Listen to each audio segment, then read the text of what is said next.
Sir, আপনি ঠিক কি করতে চাইছেন বলবেন একটু? তুর্য আরুষের ন্যায় ফিসফিসিয়ে জবাব দিল। তোকে বোন জামাই করতে চাইছি। কেন? ইরাকে তোর পছন্দ না?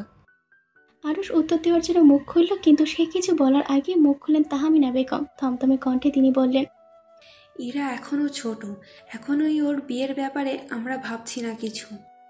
তুর্য তীক্ষ্ণ দৃষ্টিতে তাকালো মায়ের পানে, গম্ভীর কণ্ঠে বলল, ইরা ছোট, আর আমার বউ তো ছোট ছিল না, একদম খুনখুনে বুড়ি ছিল।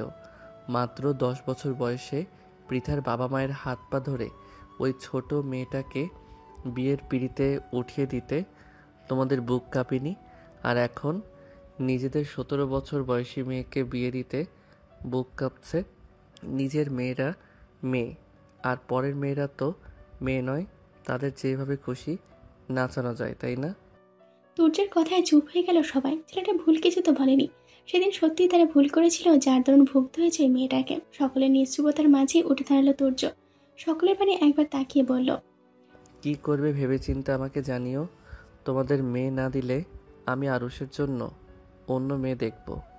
বেচারা আর কতদিন আইবুড়ো থাকবে। কথাটা বলে লম্বা লম্বা পা ফেলে বসার কক্ষ থেকে প্রস্থান করলো তুর্য। আর আরুষ ফাল করে তাকিয়ে রইল তার যাওয়ার পানে। এই লোক আবার হঠাৎ ওর বিয়ে নিয়ে আবার এত মাতলো কেন? কি চাইছে এ? বসার কক্ষ থেকে বেরিয়ে তুর্য সোজা গেল ইরার কক্ষর পানে। তার বউ সকালেই তার ওপরে চোটপাট দেখে এর কক্ষে এসে ঘাঁটি গেড়েছে। এতক্ষণও সকলে বসার কক্ষে উপস্থিত থাকলেও এই দুই নারী উপস্থিত ছিল না। যেহেতু ইরার বিয়ের কথাই বলবে, তাই তুর্য আর তাদের বসার কক্ষে যেতে জোরাজুরি করেনি। তুর্য দাঁড়ালো ইরার কক্ষে দরজার সম্মুখে, হাত উঁচিয়ে দরজায় টোকা দিয়ে বলল, পৃথা, রুমে এসো তাড়াতাড়ি। তুর্যের কথা শেষ হওয়ার আর প্রায় সাথে সাথে দরজার ওপাশ থেকে উত্তর এলো। আমি যাব না, আপনি যান। তুর্য ভ্রু কুঁচকালো, নিজের ভদ্রতা বাঁধিয়ে দরজা ঠেলে ভিতরে ঢুকলো সে। ইরাকে আদেশের সুরে বলল। তুই বাইরে যা। তুর্যের আদেশ হতে দেরি, কিন্তু ইরার কক্ষ থেকে বেরিয়ে যেতে দেরি হলো না। ইরা বেরিয়ে যেতেই তুর্য এগিয়ে গিয়ে কক্ষের দরজাটা আটকে দিল। অতঃপর পৃথার পানে তাকিয়ে বলল, কি হয়েছে? সকাল থেকে রেগে আছো কেন? পৃথা অন্যদিকে মুখ ঘুরে নিল, থমথমে কণ্ঠে বলল, কিছু হয়নি আমার। তুর্য এগিয়ে গিয়ে পৃথার মুখোমুখি দাঁড়ালো। মেয়েটার একটা হাত নিয়ে নিল নিজের পুরুষালী দুই হাতের ভাঁজে, কোমল কণ্ঠে বলল, তোমার কি হয়েছে বলবে তো? না বললে আমি বুঝবো কিভাবে, বলো। পৃথা তীক্ষ্ণ দৃষ্টিতে তাকালো তুর্যের পানে, ঝাঁঝালো কণ্ঠে বলল, আমাদের বিবাহ বার্ষিকী ছিল আজ, কত প্ল্যানিং করেছিলাম, সব আপনি কাল এক রাতেই ভেস্তে দিয়েছেন। তুর্য চমকালো, গোল গোল চোখে সে তাকালো পৃথার পানে, অবাক সুরে বলল, আজকে আমাদের বিবাহ বার্ষিকী? পৃথার চোখ জোড়া বড় বড় হয়ে গেল, বিস্ময় নিয়ে বলল, আপনি আমাদের বিবাহ বার্ষিকীর কথাটাও ভুলে গেছেন, অথচ সারাদিন ভালোবাসি ভালোবাসি বলে দিয়ে মরেন আপনি। তুর্য হঠাৎ রেগে গেল, তাতে দাঁত চেপে বলল, ওই আরুষের বাচ্চার গোষ্ঠী আমি উদ্ধার করে ফেলবো। বেটা মীর জাফরের বংশধর মাথায় একটা বাড়ি মেরেই আমার বিবাহ বার্ষিকী ভুলিয়ে দিল। পৃথা ভ্রু কুঁচকালো, কপালে ভাঁজ ফেলে প্রশ্ন করল, আরুষ ভাই আপনার মাথায় বাড়ি দিয়েছিল? আপনি না সড়ক দুর্ঘটনায় মাথা ফাটিয়েছেন? তুর্য অপ্রস্তুত হলো। রাগের মাথায় সে কি বলতে গিয়ে কি বলে ফেলেছিল। ঢোক গিলল তুর্য, আমতা আমতা করে বলল, হ্যাঁ হ্যাঁ, সড়ক দুর্ঘটনাতেই মাথা ফেটেছে। ওটা তো আরুর সাথে ছিল, তাই বলছিলাম আর কি। কথাটা বলেই থামলো তুর্য, দুই হাতে পৃথাকে জড়িয়ে নিল নিজের সাথে, দুষ্টু হেসে বলল, তুমি কি প্ল্যান করেছিলে বউ? নিশ্চয়ই আজকে এই শুভ দিনে আমাদের বাসরটা সারার চিন্তা ভাবনা করেছিলে, যা আমি গতকাল রাতেই সেরে ফেলেছি। একদম চিন্তা করো না বউ, আমরা কাল বাসর সেরেছি, আজ আবার সারব। ভবিষ্যতেও প্রতি রাতে বাসর সারব, একটা রাতও বাদ যেতে দেব না। রাত বেড়েছে, চারিদিকটা আঁধারে চাদরে মুড়ে নিস্তব্ধ হয়ে পড়েছে। হয়তো ইতিমধ্যে ঘুমিয়ে পড়েছে সবাই, তবে আজ রাতটাকেও ঘুম নেই তুর্য ও পৃথা নামক দুই নরনারীর আঁখিদয়। পৃথা আজ শাড়ি পরেছে, নিজেকে খুব সুন্দরভাবে পরিপাটি করে সাজিয়েছে। যদিও আজকে রাতটা নিয়ে পরিকল্পনা ছিল অনেক, তবে তার কিছুই তুর্যের জন্য পূর্ণতা দিতে পারেনি। পৃথা খুব করে ভেবে রেখেছিল ওই নাটক, সিনেমা কিংবা গল্পের ন্যায় আজ পুরো কক্ষটা সে মোমের আলোয় সাজাবে। হাতে নিজেও শাড়ি পরে সুন্দরভাবে সেজে গুজে তুর্যের নিকট ধরা দিবে। তুর্যকে চমকে দিয়ে সে লাজুক ভঙ্গিতে বলবে, ভালোবাসি প্রিয়।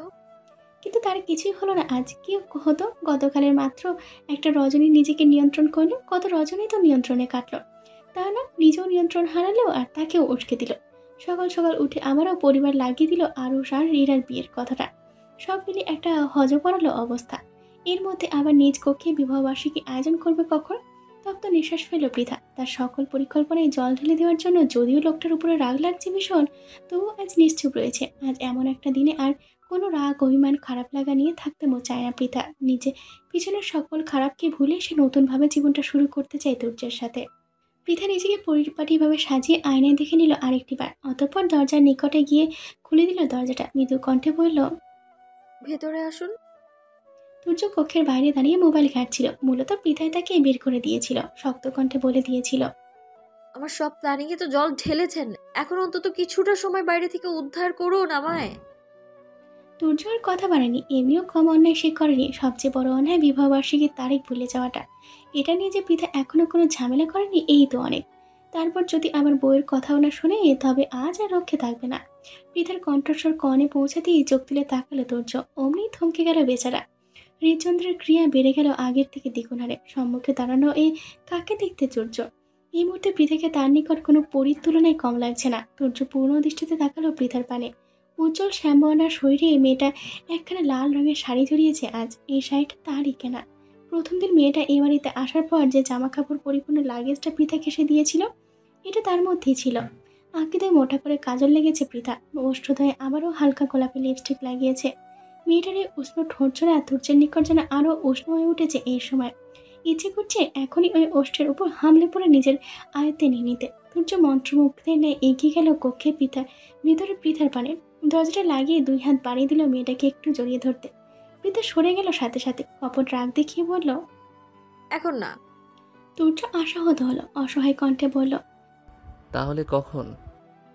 পৃথা উত্তর দিল না কোনো। তুর্যের পানে এক পলক তাকিয়ে এগিয়ে গেল কক্ষে স্থান পাওয়া টেবিলের পানে। একটা বাক্স থেকে ছোট্ট একটা কেক বের করে রাখলো টেবিলে। অতঃপর একটা মোমবাতি জ্বালিয়ে তাকালো আবারও তুর্যের পানে। মৃদু হেসে বলল, শুভ বিবাহ বার্ষিকী প্রিয় স্বামী। আমরা একে অপরের না হয়েই 8টা বছর কাটিয়ে দিয়েছি। পৃথার কথা শেষ হতে না হতে তুর্য ফট করে বলল, 8 বছরের থেকে একটা রাত কম হবে, কারণ আমরা গত রাতে এক হয়ে গেছি। পৃথার মেজাজ বিগড়ালো। কথাটা বলার সময় কি সুন্দর একটা অনুভূতি ছিল পৃথার ভিতরে, অথচ এই পুরুষ মাত্র একটা বাক্যবান দিয়ে সে অনুভূতি ধূলিসাৎ করে ছাড়ল। এর কি সর্বদা মুখটাকে চালাতেই হবে? 5টা মিনিটের জন্য কি এর মুখ বন্ধ রাখা যায় না? পৃথা দাঁতে দাঁত চাপলো, কটমট করে বলল, ওটা 8 বছরই হবে। কাল রাতে 12টার পরে আপনি নিজের উপর নিয়ন্ত্রণ হারিয়েছিলেন। সূর্য ওষ্ঠ প্রসারিত করে হাসলো, দুষ্টুমির স্বরে বলল, বাহ, ভালোই হিসেব রেখেছো দেখছি। তা আর কি কি হিসেবে রেখেছো? পৃথা তীক্ষ্ণ দৃষ্টিতে তাকালো তুর্যের পানে, থমথমে কণ্ঠে বলল, অনেক কিছুরই হিসেব রেখেছি। আগে কেকটা তো কাটি, তারপর বলছি। এদিকে আসুন। তুর্য এগিয়ে গেল টেবিলের নিকট। তবে সে পৃথার পাশে না দাঁড়িয়ে দাঁড়ালো পিছনে। আলতোভাবে মেয়েটার পিছন থেকে জড়িয়ে নিল নিজের সাথে। পৃথার এক হাত নিজের হাতের মাঝে নিয়ে টেবিলের উপর রাখা প্লাস্টিকের ছুরিটা তুলে নিল হাতে। কেকের উপর আস্তে ধীরে সে ছুরিটা চালাতে চালাতে মেয়েটার কানে কানে ফিসফিসিয়ে বলল, ভালোবাসি বউ। পৃথার ওষ্ঠে হাসি ফুটে উঠল। কেক কাটা ছুরিটা ছেড়ে দিয়ে এক টুকরো কেক হাতে তুলে নিল সে। তুর্যের মুখের সম্মুখে ধরে বলল, ভালোবাসি প্রিয়। তুর্য পরম তৃপ্তি নিয়ে কেকের টুকরোটা মুখে পড়ে নিল। নিজেও এক টুকরো কেক তুলে ধরল পৃথার মুখের সম্মুখে। পৃথা হাঁ করলো কেক খাওয়ার জন্য, কিন্তু তুর্য কেকের টুকরোটা পৃথার মুখে না লাগিয়ে দিল গালে। হকচকে উঠল পৃথা, ফুঁসে উঠে তাকালো পৃথার পানে, কপট রাগ দেখিয়ে বলল, এটা কি করলেন আপনি? তুর্য ঘোর লাগা দৃষ্টিতে তাকালো পৃথার পানে, একটু ঝুঁকে পৃথার গালের সাথে নিজের গাল লাগিয়ে দিল। কেকের তৈলাক্ত ক্রিমের অবস্থা নিজের গালে নিয়ে নেশালো কণ্ঠে বলল, ভালোবেসেছি। পৃথা শিউরে উঠল, কেঁপে উঠল তার বক্ষস্থল। হাত বাড়িয়ে মেয়েটা খামচে ধরল স্বামীর বাহু। তুর্য টুপ করে একখানা চুমু খেয়ে নিল পৃথার গালে, অতঃপর সোজা হয়ে দাঁড়িয়ে বলল, তোমার জন্য একটা জিনিস আছে। পৃথা ভ্রু কুচকালো, কপালে ভাঁজ ফেলে প্রশ্ন করল। কি? তুর্য উত্তর দিল না পৃথার কথায়। পা বাড়িয়ে সে এগিয়ে গেল আলমারির নিকট। আলমারির ওপর একটা গোলাপি রঙা লাগেজ নামিয়ে রাখলো পৃথার সম্মুখে। শান্ত কণ্ঠে বলল, এটা তোমার। আমি যখন দেশে ফিরেছিলাম তখন এনেছিলাম। পৃথা কৌতূহল অনুভব করলো, উৎসুক কণ্ঠে জিজ্ঞেস করল, কি আছে এতে? তুমি খুলে দেখো। পৃথা দেরি করলো না, বেশ উৎসুক হয়ে খুলল লাগেজটা। সাথে সাথে ভিতর থেকে বেরিয়ে এলো অসংখ্য চকলেট, ছোট্ট ছোট্ট পুতুল, চুলের ব্যান্ড, হাতের ব্রেসলেট, কানের দুল সহ আরও অসংখ্য মেইলের সামগ্রী। পৃথার চোখ জোড়া চকচক করে উঠল, উৎফুল্ল কণ্ঠে বলল। এসব আমার? তুর্য মুখ বাঁকালো, ঠোঁট কামড়ে বলল। না, আমার মুরগির বাচ্চার মতো বউয়ের। পৃথা ভেঙচি কাটলো, চটপট করে চকলেটগুলো খুলে খেতেও শুরু করে দিল সে। অনেকদিন আগে চকলেটগুলো আনলেও যেহেতু খোলা হয়নি তাই ভালোই ছিল সেগুলো। স্ত্রী বাচ্চাদের নেই এমন কর্মকাণ্ড দেখে হাসলো তুর্য। একটু এগিয়ে গিয়ে বসলো পৃথার পাশে, অষ্টসূক্ষ্ম হাসি রেখা ফুটিয়ে তুলে বলল। একা একাই খাবে? আমাকে একটু দিবে না? পৃথা চট করে একটা চকলেট এগিয়ে দিল তুর্যের পায়ে, স্বাভাবিক কণ্ঠেই বলল। নিন। আমার এই চকলেটে হবে না, অন্য চকলেট লাগবে। তুর্যের ঘোর লাগা কণ্ঠস্বর। পৃথা থমকালো, 2 সেকেন্ড লাগলো তার কথাটা মস্তিষ্কে ধারণ করতে। তুর্যের কথার মানে বুঝতে পেরেই লাজে রাঙা হলো মেয়েটা, সরে যেতে চাইলো তুর্যের পাশ থেকে, কিন্তু তুর্য তাকে যেতে দিল না। কোমর চেপে মিশিয়ে নিল নিজের সাথে, হাত বাড়িয়ে আলতোভাবে ধরলো স্ত্রীর থুতনি। বল প্রয়োগ মুখটা একটু তুলে বলল। তোমাকে আজ ভীষণ সুন্দর লাগছে বউ। পৃথা লজ্জা পেলেও আরো নিজের চোখ জোড়া নামিয়ে নিল সাথে সাথে। তুর্য একটু একটু করে এগিয়ে গেল মেয়েটার ওষ্ঠের পানে, খুব যত্ন সহকারে ওষ্ঠ জোড়া আঁকড়ে নিল নিজ ওষ্ঠের ভাঁজে। পৃথা নিজের আঁখিতে বন্ধ করে নিল পরম আবেশে। আগে পিছে আর না ভেবেই মত্ত হলো স্বামীর ভালোবাসায়। সময় প্রবাহমান, এর মধ্যে কেটে গেল বেশ কয়েকটা দিন। আজ আরুষ এবং ইরার আকদের তারিখ। সেদিন পরিবারে আরুষ এবং ইরার বিয়ের কথাটা তুলে দেওয়ার পরে পরিবারের সকলেই বিষয়টি নিয়ে ভেবেছে বেশ। আরুষ ছেলে ভালো, এমন ছেলেকে মেয়ে দিবে না খুব কম লোকই আছে। মীরার কাছেও বিয়ের ব্যাপারে মতামত জানতে চাইলে সে হ্যাঁ বলে দিয়েছে এক বাক্যে। যেখানে মেয়ে নিজেই রাজি সেখানে আর ঝামেলা করে লাভ কি। তবুও বাড়ির সবাই মিলে সিদ্ধান্ত নিয়েছিল এখন বিয়ের কথা পাকাপাকি করে রাখবে, পরে ইরার এইচএসসি পরীক্ষা শেষ হলে বিয়ে দেবে। কিন্তু বাদ সাধলো তুর্য। সে বেশ মরিয়া হয়ে উঠেছে আরুষ আর ইরার বিয়ের জন্য। তার মাতামাতি দেখে মনে হয় না এ যেন আরুষের বিয়ে নয়, তার নিজেরই বিয়ে। তুর্যের এক কথা তুলে নেওয়া পরে হোক, কিন্তু আকদটা এখনই হয়ে যায়। বাড়ির লোকও শেষ পর্যন্ত তার জোরাজোরিতে মেনে নিয়েছে বিষয়টা। সেই অনুপাতে আজ আরুষ এবং ইরার বিয়ের দিন ধার্য করা হয়েছে। সন্ধ্যার সময়টা অতিবাহিত হয়ে কেবলই রাতের পারে পা বাড়িয়েছে। আরুষ বেশ পরিপাটি হয়ে সেজে গুজে নিজের বাড়ির লোকদের নিয়ে চলে এসেছে দুর্যোগের বাড়িতে।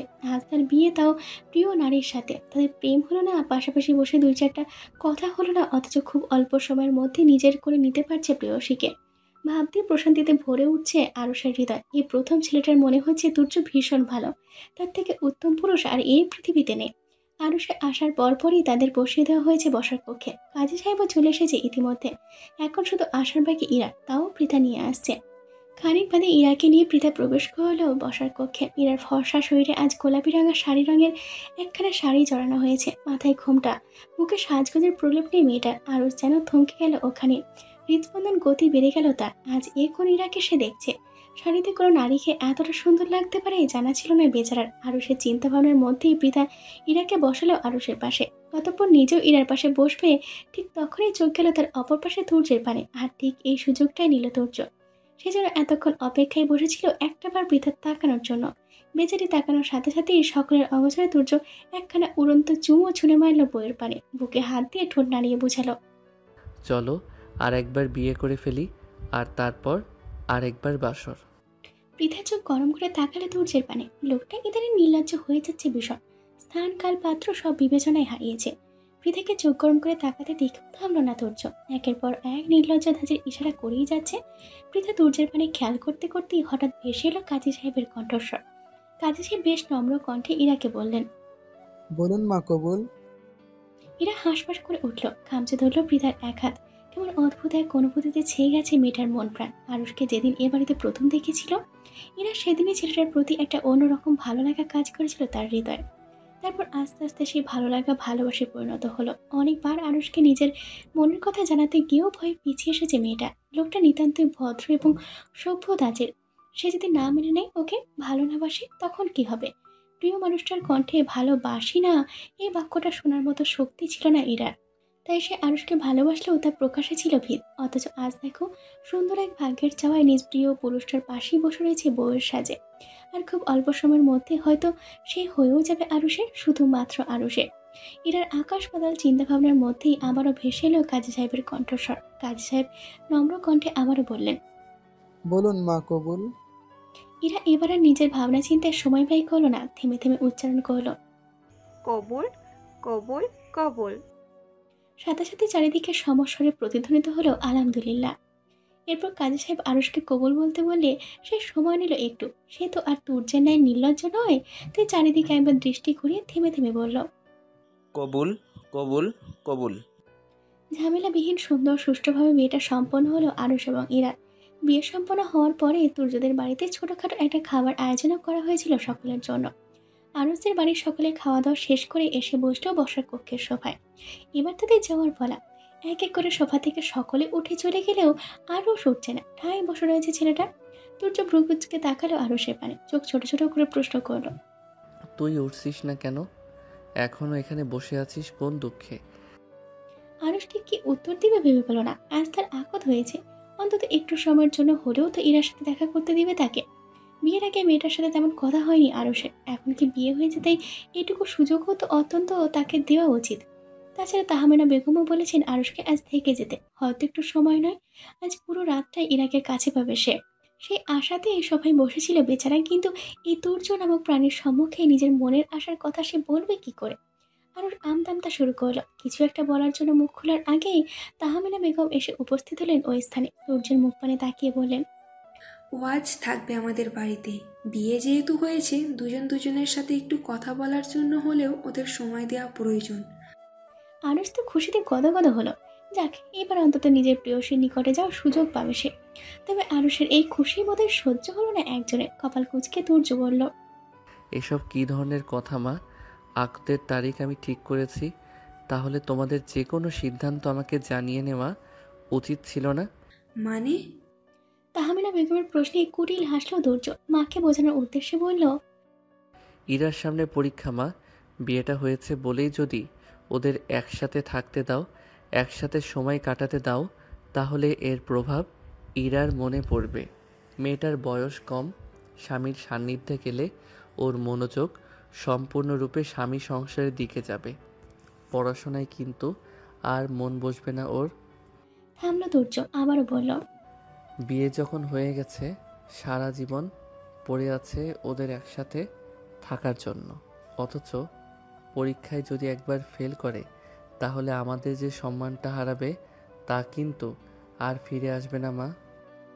তাহমিনা বেগম মনোযোগ দিয়ে শুনলেন ছেলের কথা। ছেলেদের ভুল বলেনি একটা কথা। ইরার কিশোরের হৃদয়, এই বয়সটা তারাও অতিবাহিত করে এসেছে। এই বয়সে মেয়েদের বিবেকের তুলনায় আবেগ কাজ করে বেশি। প্রিয় পুরুষ, স্বামী, সংসার, এসব সম্পর্কে নতুন নতুন অনুভূতির জন্ম দেয় হৃদয়। সেই হিসেবে এখন আরুষ আর ইরাকে একসাথে থাকতে না দেওয়া শ্রেয়। তাহলে এর প্রভাব ইরার পড়াশোনার উপরে পড়বে। কিন্তু আরুষকে বা সে কীভাবে বাড়িতে যেতে বলবে? নতুন জামাই তাকে একবার থাকতে বলে পর মুহূর্তে বাড়িতে যেতে বলতে পারে নাকি? বিষয়টা খারাপ দেখে। তাহমিনা বেগম আমতা আমতা করলেন, ইতস্তত করে বললেন, কিন্তু মায়ের এইটুকু কথা দিয়ে বাকিটা বুঝে নিল তুর্য। আরুষকে টেনে টুনিয়ে সোফা থেকে তুলে দাঁড় করালো সে। কাঁধে হাত রাখলে বেচারা। মায়ের পানে তাকিয়ে বলল, তুমি একদম চিন্তা করো না মা, ও আমার সহকারী কম, বন্ধু বেশি। ওকে আমি একটা কথা বললেও, জীবন দিয়ে বলেও তা রাখবে। কণ্ঠে তোলা কথার পরিসমাপ্তি ঘটিয়ে আরুষকে টেনে নিয়ে ঘরের বাইরে বেরিয়ে যেতে উদ্যত হলো তুর্য। আর আরুষ বেচারা মাথা বোধহয় ঘুরছে এই মুহূর্তে।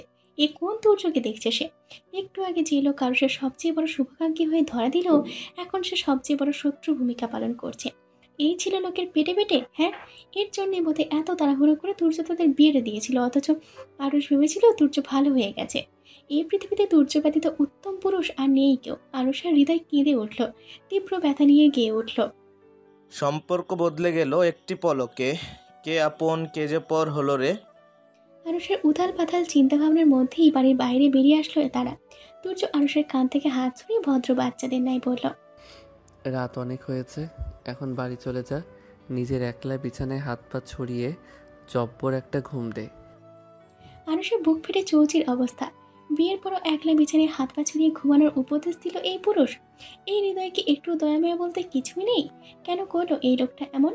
আরুষের হৃদয় ভয়ের তুলনায় বউহীনা হাহাকার পরিমাণ বাড়ল বটে। কণ্ঠে সাহস এটে সে বলল, আমার সাথে এটা কেন করলেন স্যার? তুর্য ভ্রু কুচকাল, কপালে ভাঁজ ফিরে বলল, কি করেছি আমি? এই যে আমাকে বিয়ে করতে না করতেই বউ সারা করলেন। আরুষের অসহায় কণ্ঠস্বর। তুর্যের চোখে মুখে গম্ভীর ভাব ফুটে উঠল সাথে সাথে।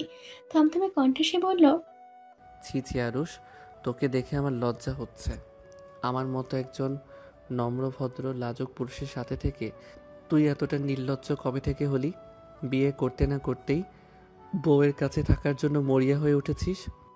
হতভম্ব হলো আরুষ। সে নির্লজ্জ আর তুর্য লাজুক, এই কেমন ভয়ঙ্কর কথা! এ কথা শোনার আগে তার কান বন্ধ হয়ে গেল না কেন? আরুষ হতবাক কণ্ঠেই বলল। আমি নির্লজ্জ? তুর্য কপাল টান টান করে তাকালো, বেশ গৌরবের সাথে বলল। তা নয়তো কি? আমাকে দেখে আমাকে দেখে কিছু শেখ। বিয়ে করেও টানা 8 বছর ব্যাচেলর জীবন কাটিয়েছি। আমার মতো ধৈর্যশীল, সুশীল, ভদ্র, লাজুক পুরুষ তুই এই দেশে কেন, এই পৃথিবীতেও পাবি না। আমাকে তো নোবেল দেওয়া উচিত। শুধুমাত্র সিক্রেট মিশনে থেকে নিজের সব কিছু লুকিয়ে রেখেছি বলে এখন নোবেলটা পাচ্ছি না। কথাটা বলি থামলো তুর্য, বিড়বিড়িয়ে বলল। ভাগ্যিস রাত 12টার পর নিজের উপর নিয়ন্ত্রণ হারিয়েছিলাম, নয়তো মাত্র অল্প সময়ের জন্য এই 8 বছরের রেকর্ডটা মিস হয়ে যেত। আরুষ তুর্যের বিড়বিড়িয়ে বলা কথাগুলো শুনলো না, তবে আগের বলা কথা ঠিক শুনেছে। আরুষ জানে ওই 8 বছরের কথা মিথ্যা নয়। তাই আর সে কথা বাড়ালো না, কিন্তু একটা খটকা থেকেই যায়। তুর্য এমনি যেমনই হোক কারণ ছাড়া কিছু করবে না। আরুষকে যে তুর্য ইরার কাছ থেকে নিজের পূর্ব পরিকল্পনা মাফিক সরিয়েছে তা সে ঠিক বুঝতে পেরেছে। এত বড় অফিসার হয়েও এইটুকু যদি সে বুঝতে না পারে তবে সে কেমন অফিসার? আরও সরু দৃষ্টিতে তাকালো তুর্যের পানে, সন্দেহর কণ্ঠে শুধালো।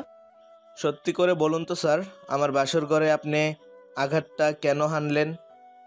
তুর্য হাসল, ওষ্ঠ বাঁকিয়ে বলল।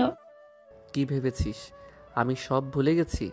রাজশাহীতে বউয়ের হাত কেটে যাওয়ায় তার সেবা যত্ন করে একটু কাছে যাওয়ার চেষ্টা করছিলাম, কিন্তু তুই এসে ব্যাগরা দিয়েছিলি।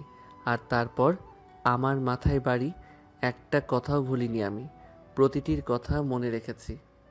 এখন নিজের বোনের সাথে বিয়ে দিয়ে পাই টু পাই হিসাব নেব সব কিছুর। প্রস্তুত থাক। কথাটা বলেই তুর্য চলে গেল ঘরের ভিতরে। হতভম্ব হয়ে ওই স্থানে দাঁড়িয়ে রইল আরুষ। তুর্যের বউয়ের সাথে কাটানো মুহূর্তে একটু ব্যাগরা দেওয়ার জন্য, ভুলবশত মাথায় একটা আঘাতের জন্য এত বড় একটা শাস্তি দিয়ে দিল আরুষকে। সোজা একদম তার বাসর ঘরে আঘাত করে দিল। এই তুর্যের বোনকে বিয়ে করে আর কি কি যে তার কপালে আছে সৃষ্টিকর্তাই জানেন। আরুষের বুক ভারী হলো, কাঁদো কাঁদো কণ্ঠে বলল। একটা ভুল সারা জীবনের কান্না। পুরো বাড়িতে উৎসব লেগেছে, চারিদিকে হই হই রই রই অবস্থা। ইরার আর আরুষের বিয়ের দিনক্ষণ এগিয়ে এসেছে যে, সময়ের প্রবাহমান গতিতে এর মধ্যে অতিবাহিত হয়েছে বেশ কয়েকটি মাস। পৃথা এবং ইরার এইচএসসি শেষ হয়েছে, রেজাল্টও চলে এসেছে ইতিমধ্যে। মোটামুটি ভালো রেজাল্টই করেছে দুজনই। আর এদিকে আরুষও তার পরিবারকে দিয়ে ইরাকে তাদের বাড়িতে নিয়ে যাওয়ার চাপ দিচ্ছে, তাই আর দেরি করতে চাইল না কেউ।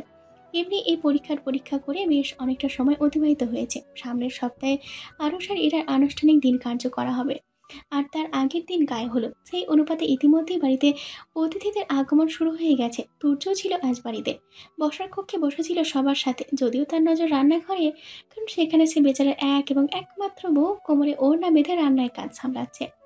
তুর্যের পিঠার পানে উঁকিঝুঁকির মধ্যেই তার পকেটে থাকা মোবাইলটা বেজে উঠল প্রবল ঝঙ্কাল তুলে। তুর্য রান্নাঘরে পানে দৃষ্টি রেখেই কল ধরে মোবাইলটা কানে ধরল। মুহূর্তেই চোখ মুখের রং পাল্টে গেল ছেলেটার। শক্ত কণ্ঠে বলল। আসছি আমি। শহরে বেশ বড়সড় এক আবাসিক হোটেলের সম্মুখে দাঁড়িয়ে রয়েছে তুর্য এবং আরুষ। যতদূর তথ্য পেয়েছে শাহিন মির্জার বস খলিল ভুঁইয়া, অর্থাৎ এই ড্রাগস পাচার, হিরোইনের ব্যবসা, নারী পাচার, এই সবের মূল হোতা এই হোটেলেই ডাকা দিয়েছে। আর তাকে ধরতে এখানে ছুটে আসা আরুষ এবং তুর্যে, তাদের এই মিশনে চিহ্নিত করা হয়। প্রায় সকল অপরাধীকেই ধরেছে তারা, এখন শুধুমাত্র বাকি আছে এই খলিল ভুঁইয়া। একে ধরতে পারলে এই মিশন শেষ। আরুষ এবং তুর্য ইতিমধ্যে হোটেলে চারিদিক থেকে নিজেদের ফোর্স তারা ঘিরে ফেলেছে, এখন শুধুমাত্র তাদের ভিতরে ঢোকার অপেক্ষা। আরুষ এবং তুর্য দেরি করলো না বেশি, চারিদিকটা একবার পর্যবেক্ষণ করে ঢুকে পড়ল হোটেলের ভিতরে। ম্যানেজারের সাথে কথা বলে খলিল ভুঁইয়ার পক্ষের ডুপ্লিকেট একটা চাবি নিয়ে গেল সেদিকে। খুব সাবধানে চাবি দ্বারা কক্ষের দরজা খুলে ভিতরে ঢুকতেই চমকে উঠল আরুষ এবং তুর্য। এ কি, এ কোথায় এসে পড়েছে তারা? এই কক্ষ থেকে তো মনে হচ্ছে কোনো বাসর ঘর। চারিদিক ফুল এবং ফুলের পাপড়ি দ্বারা সাজানো। তুর্য হতবাক হলো, আরুষের পানে তাকিয়ে বলল। আমরা ঠিক কক্ষে এসেছি তো আরুষ?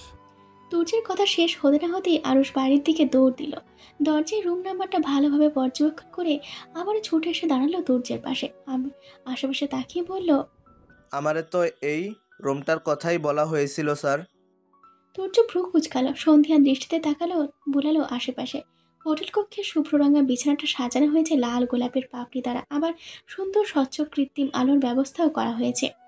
এমন এক কক্ষে খলিল ভুঁইয়া আছে, এবারের কি বুড়ো বয়সে বাসর শখ জেগেছে নাকি? তুর্যের ভাবনা চিন্তার মাঝেই হঠাৎ খট করে একটা শব্দ ভেসে এলো তাদের কনে। শব্দের উৎস খুঁজতেই তুর্য এবং আরস তাকালো সেদিকে, সাথে সাথে আঁখিতে বড় বড় হয়ে গেল দুজনে। এ তারা কোথায় এসে পড়লো? এক রমণী খোলামেলা একখানা নাইটি পরে দাঁড়িয়ে রয়েছে তাদের সম্মুখে।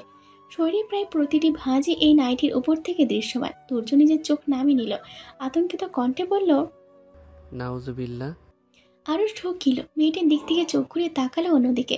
তুর্যের পাশে একটু চেপে দাঁড়িয়ে মিনমিন কণ্ঠে শুধালো, এই মেয়েটির গায়ের নাইটিটা কি গুলিস্তানে পাওয়া যাবে স্যার?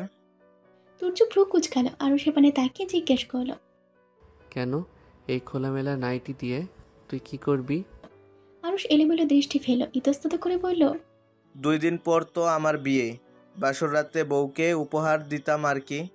তুর্য হতভম্ব হলো, হতবাক কণ্ঠে এসে বলল, বাসরাতে বউকে উপহার দিবি, তাও গুলিস্তানের নাইটি? আরস কাঁচুমাচু করলো, আমতা আমতা করে বলল, কি করব বলুন স্যার, ইরা তো আপনার বোন, আপনার রক্ত বইছে ওর শরীরে। এই রক্তের উপরে বিন্দু পরিমাণ বিশ্বাস নেই আমার।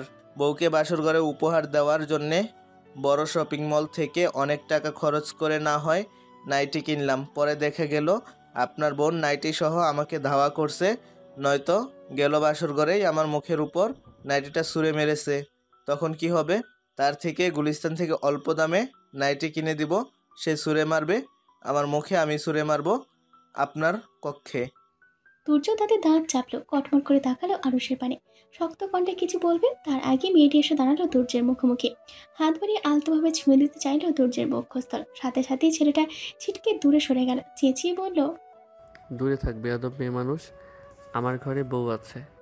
মেয়েটা তবুও দমলো না, নিজের কান থেকে নাইটির এক হাতায় একটু নিচে নামিয়ে কামুকি দৃষ্টিতে তাকালো তুর্যের পানে। ও অষ্ট কামড়ে বলল, ঘরের বউ ঘরে আছে আর আমরা আছি বাইরে, আমাদেরও একটু সময় দাও বাবু।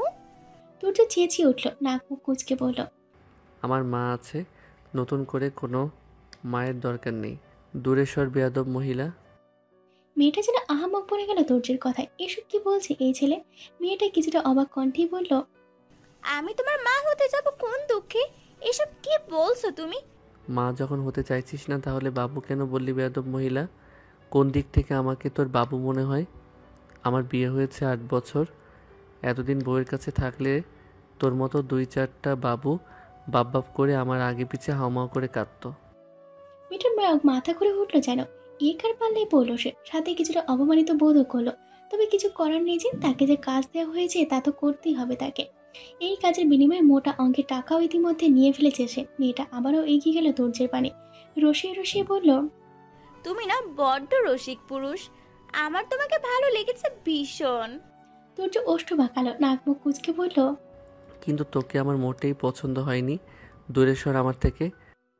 মেয়েটি মানল না তুর্যের কথা, তবুও এগিয়ে যেতে শুরু করলো ছেলেটার পানে। সাথে সাথে তুর্য আর পিছনে গোঁজা বন্দুকটা বের করে হাতে নিল, জ্বরের গতিতে ধরলো মেয়েটার মাথায়। বাঁকা হেসে বলল, তুই ভুল মানুষের কাছে এসে পড়েছিস, আর তোকে যারা এখানে পাঠিয়েছে তারাও হয়তো ভুলে গেছে আমি কে। থামলো তুর্য, আবারও বলল, স্ক্রিপ্ট ভালো ছিল, তবে বড্ড পুরনো। এসব ওই নাটক সিনেমাতে দেখতে দেখতে মানুষের মুখস্থ হয়ে গেছে। তোদের অন্তত নতুন কিছু ট্রাই করা উচিত ছিল।